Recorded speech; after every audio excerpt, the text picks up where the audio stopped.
here from the Scrappy Sisters, and I am back today with a layout for Confessions of a Paper Addict. I have used the gorgeous Stitched Leaves background cut file. I think this is a relatively recent release, and it's this beautiful kind of autumnal fall, I guess if you're in the States, inspired cut file. I used a chain stitch and a dark green thread. Now it's an embroidery thread rather than a cross stitch floss, and it's lovely. It's a lovely thread, and I thought the colours went well. They're not actually autumn photos, but they are photos of my son and partner outside with the chooks and just generally in the garden. So I thought that it worked well. Now I'm pulling out a little bit of mixed media. I have got brushed corduroy, distressed oxides, and I've put a little bit onto this plastic, added a bit of water, did a bit of splattering, and then came in with the packaging technique. And I'm going to do that with a couple of different colours of distressed oxides, just to kind of go with some sort of yellowy kind of tones into the background. So I've also got, this one's fossilized amber, and I'm doing the same technique. So starting off with some splatters everywhere first, and then with the leftovers I'll come in with the packaging technique as well. So yeah, just splattering everywhere. It goes everywhere when you splatter like this. Like it gets all over your hand and everything. It's a bit annoying, but I didn't have my nice fan brush. I'd washed it and it was downstairs still, so I had to make do with what I had. And then I do the same thing with one other colour, I think. And I'm looking for it now, and I feel like it's an orange that I'm trying to find. Yeah. Don't ask me what colour this is because I can't remember and I can't see it in the tiny little iPhone screen that I'm using. But it's an orange. And I don't do the packaging technique with this one, I don't think. I'm pretty sure I just splatter. Because I think I didn't want the orange to mix in with sort of the brownie colours and the yellow, goldy yellow colour of fossilized amber. So you can see me there just going to town with all the splatters, and I'm almost confident that I don't do the packaging technique for the rest of this. Yes, so I'm just tidying up because the splatters go everywhere.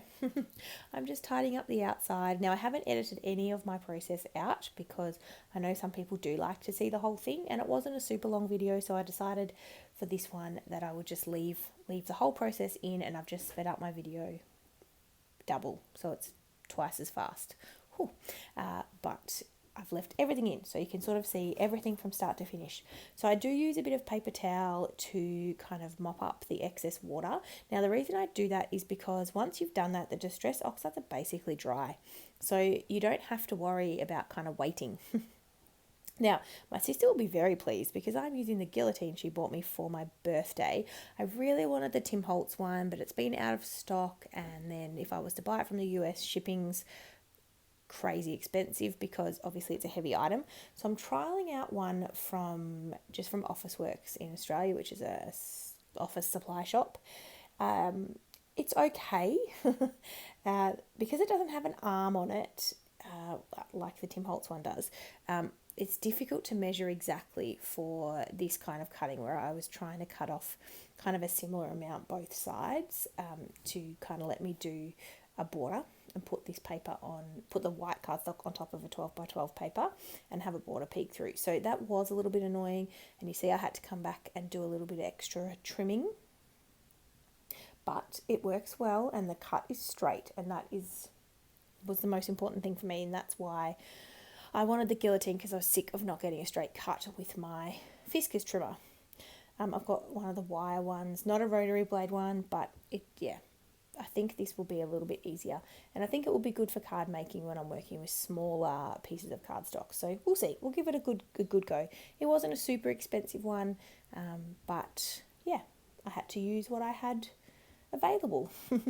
So I'm just trying to play around with which way I want my cut file to be orientated, which direction I want it to go in, and which part I want where, if that makes sense. So I think this cut file could go any way you like, and so I was just trying to work out what would be good with photo placement, and how I wanted all the leaves that are the actual cut file part to be able to show through. So I just was trying to work out which way I wanted to go. Now the background paper is also little trees, so I had to remember to make sure to turn my background paper the right way, which is what I'm doing now.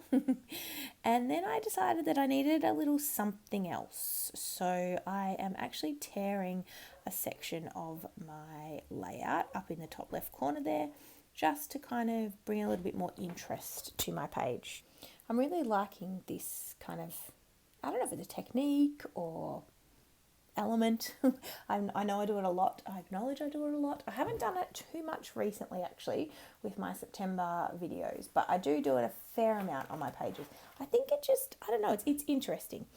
And I really like the kind of, I really like the texture it brings and just the kind of different interest. Now I decided to use wet glue to adhere this background, and I'm just making sure that I'm sort of putting the wet glue kind of over top of the washi tape that I've used to kind of secure the background and the thread, just to make sure that it sticks properly and it's not going to come out. And I've also made sure I've put a kind of outline of glue around the cut file sections, like the leaf that's been cut out, just because I want to make sure that's adhered properly, just to help with popping up the leaves and the actual cut file part that I've backed, which I'm doing now, just to make sure that pops nicely off the page and doesn't, and the background sticks down flat. Does that make sense? I feel like that was a really confusing way to explain what I'm doing.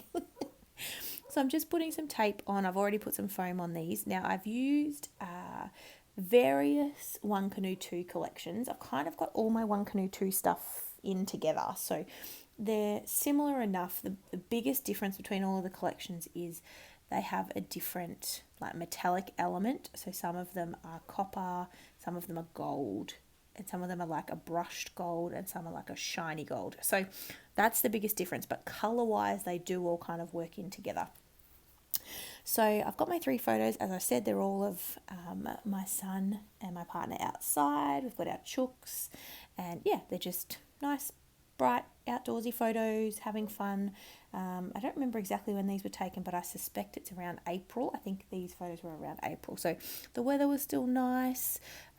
We had, Link's got no shoes on as we're walking around outside. So, they were nice sunny days. There's nothing in here about leaves or anything in my photos, but I still think that the cut file works. I pulled out some 6x6 paper to back the photos on as well, so they've already been backed on white cardstock, but I just wanted a little bit of coloured cardstock behind them as well, or pattern paper cardstock, just to give them a little bit more interest and tie them a bit more into the colour palette that's happening. So I'm sticking with the kind of brown earthy tones and just a little bit of pink that I've introduced as well. So that's kind of reflective of the One Canoe 2 collections. They also have quite a lot of blue, like dark blue in particular in Twilight, and the Goldenrod, I think it's called. Maybe, no, that's not the one I'm talking about. There's another one that's like got canoes and stuff. It's a bit outdoorsy, and that one is also got quite a lot of blue in it. I think a lot of the ephemera that I use have come from Saturday Afternoon, the Saturday Afternoon collection. Yeah, but it's a bit of a mix. I really like One Canoe 2. I think they make a really lovely product. They're one of my favourites.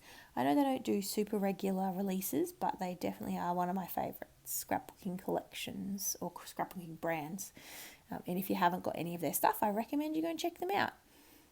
Now I'm just working out, I want to pop this photo of my son and partner, the close-up, up on foam, but because I've got the stitching in the background, I just have to sort of piece together the foam bits around the stitching so that it sits nice and flat.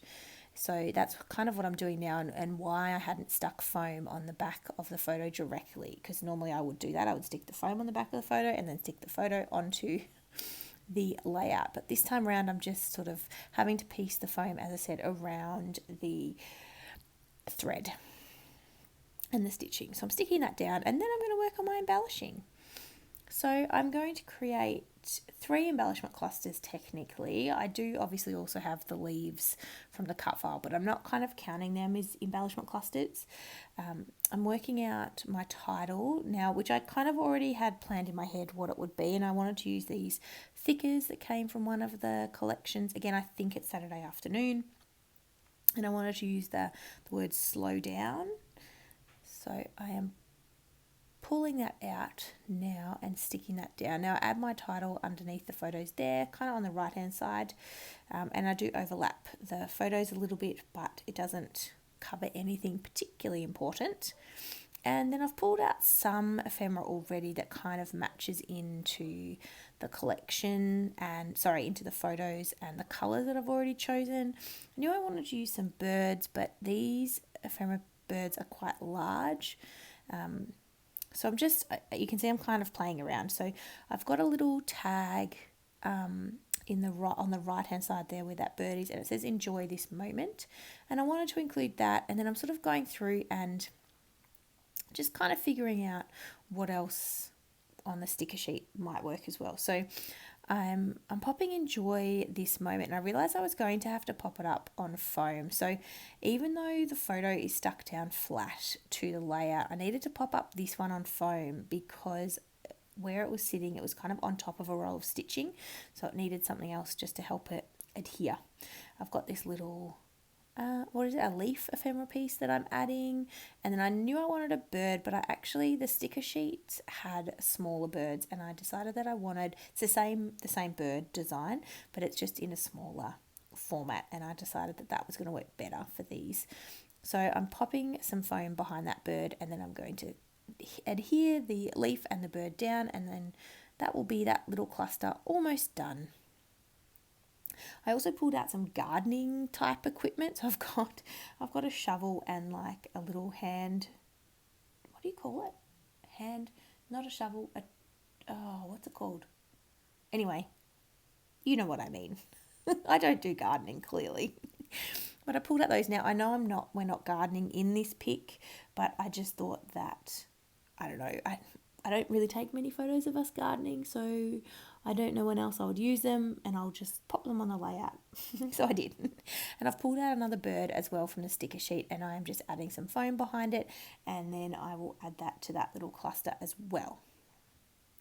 So you can kind of see here, I've got my cluster on the left, my cluster on the kind of right, and then I will end up doing, you could call it a cluster, but it's really only one ephemera piece up in the torn section of my paper. So I've got this little butterfly, again from the sticker sheet, and I'm popping a little bit of foam behind it, and then I will stick that up there. Now I knew at this point that I needed something else on the layout, but I wasn't really 100% sure what I wanted to do. So I know I look through my sticker sheets and I think about tying in a little bit more of the rose gold colour from the slow down words. So I actually end up coming in with 3 hearts, thicker hearts that were also on the thicker sheet. And so I've added one into each of the clusters, just again to bring that kind of rose gold in other places across the layout. Now, while I'm umming and ahhing about what I'm going to do, I'm actually going to add some tiny words, and I'm going to put 3 in each section. So I've got pink, white, and like a yellow, and that's what I add in. All the words don't exactly match, but I wanted to use up those colours in particular because the colours match my layout, so we just make it work. Now, as always, this is a Confessions of a Paper Addict cut file layout, so everything will be linked in the description box down below. So there'll be a link to the shop and a link to this cut file directly, and there'll also be a link to the Facebook group. So we have a super fun Facebook group, and you should definitely come and join us because we do a lot of great stuff in there. There's heaps of inspiration.